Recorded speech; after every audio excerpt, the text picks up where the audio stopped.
Breaking news చూస్తున్నారు. దుబాయ్లో పలు ప్రాంతాల్లో ఇప్పటికే ఇరాన్ బాంబులతో విరుచుకుపడుతున్న క్రమంలో అబుదాబి, బహ్రెయిన్, యుఎస్ ఎయిర్ బేస్లపై అటాక్ చేస్తున్న క్రమంలో దుబాయ్ అలర్ట్ అయింది. బుర్జ్ ఖలీఫాకి సంబంధించి మాట్లాడుకున్న క్రమం, ఇరాన్లోని ప్రస్తుతం ఎటువంటి పరిస్థితుల్లో మాట్లాడుకుంటున్న సందర్భం, ఇప్పటికే పరిస్థితి చేయి దాటిపోతుందని మాట్లాడుకునే క్రమంలో ఇక్కడ బుర్జ్ ఖలీఫాను అలర్ట్ చేసే ప్రయత్నించారు. బుర్జ్ ఖలీఫాను టార్గెట్ చేసింది ఇరాన్ అంటూ మాట్లాడుకుంటున్న క్రమం, ఇరాన్ బాంబులతో అప్రమత్తమైంది దుబాయ్. మరి ముఖ్యంగా బుర్జ్ ఖలీఫా ఖాళీ చేస్తున్నారు అధికారులు. ఏ క్షణానైనా బుర్జ్ ఖలీఫాపై దాడి జరిగే అవకాశం ఉందని చెప్పి ఇప్పటికే దుబాయ్లోని పలు ప్రాంతాల్లో ఇరాన్ బాంబుల వర్షాన్ని కురిపించిందైతే వాటిని గాల్లోనే పేల్చేశాం, వాటిని మేము నిలువరించగలిగాం, ఎక్కడికక్కడ గాల్లోనే వాటిని నియంత్రించామంటూ దుబాయ్ చెప్తున్నప్పటికీ కూడా కొన్ని దాడులు జరిగే అవకాశం ఉంది. మరి ముఖ్యంగా కొన్ని మాన్యుమెంట్స్ కావచ్చు, కొన్ని కీలకమైన లొకేషన్స్ కావచ్చు, లేకపోతే మిలిటరీ బేసెస్ని, ఇన్ఫ్రాస్ట్రక్చర్ని బేస్ చేసుకుని ఈ దాడులు జరుగుతూ ఉంటాయి. కాబట్టి వాటిని ప్రస్తుతం క్లియర్ చేసుకునే ప్రయత్నం చేస్తున్నాయి ఆయా దేశాలు. ఇప్పుడు బుర్జ్ ఖలీఫాకు సంబంధించి ఆ ప్రాంతాన్ని ఖాళీ చేస్తున్నారు అక్కడ అధికారులు. ఏ క్షణానైనా ఇరాన్ దాడి చేయొచ్చు. ఇరాన్ దాడి చేసే క్రమంలో అది ఇంపాక్ట్ చూపించే అవకాశం ఉంది బుర్జ్ ఖలీఫా మీద, అది ప్రభావాన్ని చూపించచ్చు. కాబట్టి ప్రస్తుతం అక్కడ అధికారులు కూడా అలర్ట్ అయ్యారు. అక్కడికి వస్తున్న ప్రజల్ని, దాంతోపాటు చుట్టుపక్కల ఉన్న వాళ్ళందరినీ కూడా అక్కడి నుంచి ఖాళీ చేయించే ప్రయత్నం చేస్తున్నారు. అసలు ఇంతకీ ఎందుకు దుబాయ్ని టార్గెట్ చేసే అవకాశం ఉంది, దుబాయ్ని టార్గెట్ చేయడానికి అమెరికాకున్న కారణాలు ఏంటి అనేది మాట్లాడుకునే ప్రయత్నం చేస్తే కనుక, ఏకంగా అమెరికా మిలిటరీ బేస్ ఇక్కడ ఉంది. అల్ దఫ్రా ఎయిర్ బేస్ అంటారు, అంటే వైమానిక స్థావరం. ఇక్కడ ఏకంగా 3500 మంది ఆర్మ్డ్ ఫోర్సెస్ ఇక్కడ ఉంటాయి. అంటే 3500 మంది ఆర్మ్డ్ ఫోర్సెస్ ఇక్కడ ఉండడం జరుగుతూ ఉంటుంది. దీంతో పాటు ఇప్పుడు దాడి చేసిన నేపథ్యంలో, అంటే ఇటు దుబాయ్ నుంచి మాట్లాడుకుంటే కనుక అక్కడి నుంచి దగ్గరగా ఉంటుంది ఇరాన్. బహుశా మిగిలిన వాటికన్నా ఇటు దుబాయ్కే చాలా దగ్గర అవుతుంది ఇరాన్ అనేది. కాబట్టి ఇక్కడ దాడి జరిగే అవకాశం ఉంది అని చర్చ జోరందుకుంటున్న క్రమంలో ప్రభుత్వం కూడా అలర్ట్ అయింది.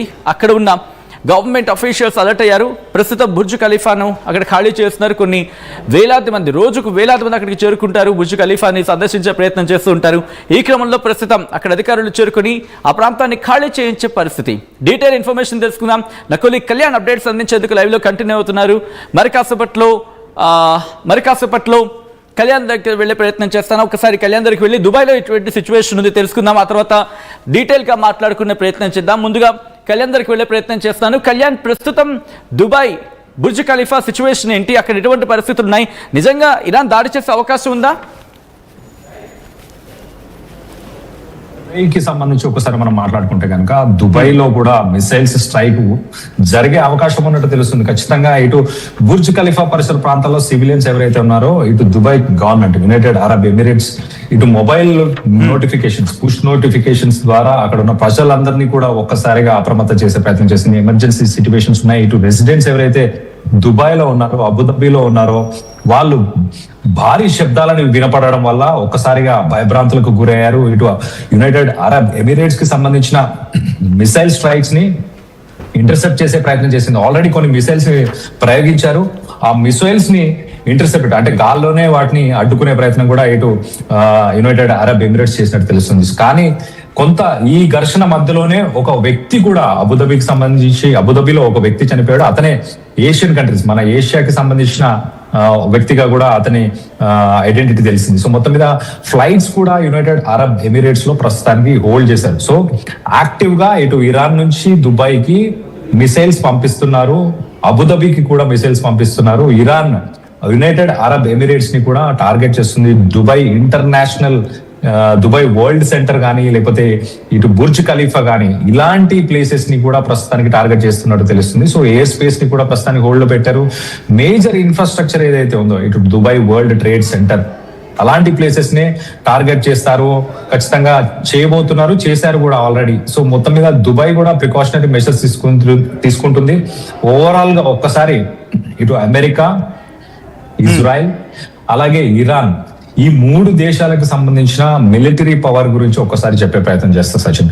ఒకసారి కంపారేటివ్, అంటే అమెరికాతో ఏ దేశాన్ని కంపేర్ చేసినా కూడా ఒక మరుగుజ్జులాగానే కనిపిస్తుంది. కాబట్టి నేను అమెరికాని కొంత ఎక్స్క్లూడ్ చేసి ప్రయత్నం చేద్దాం, అంటే కాస్త చిన్నదిగా చూపించే ప్రయత్నం, అంతే కదా?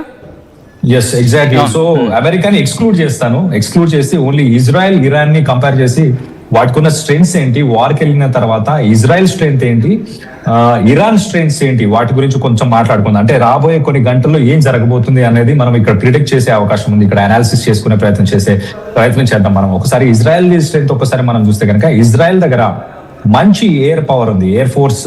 ఒకసారి మనం చూస్తే కనుక దాదాపు 600 పైన, దాదాపు ఒక 600 కంటే ఎక్కువ ఫ్లైట్స్ ఇటు ఇజ్రాయెల్ దగ్గర ఉన్నాయి. స్టేట్ ఆఫ్ ద ఆర్ట్, దాంట్లో 5th జనరేషన్ అమెరికాకు సంబంధించిన 5th జనరేషన్ ఫైటర్ జెట్స్ ఉన్నాయి. F-35 లాంటి అడ్వాన్స్డ్ టెక్నాలజీకి సంబంధించిన ఫైటర్ జెట్స్ కూడా ఉన్నాయి.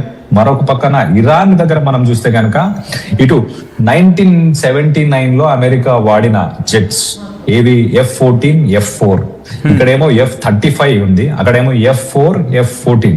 అలాగే ఇటు సోవియట్ యూనియన్ అంటే ఇప్పుడు రష్యాకి సంబంధించిన MiG-29 మన ఇండియా దగ్గర కూడా కొన్ని ఉన్నాయి.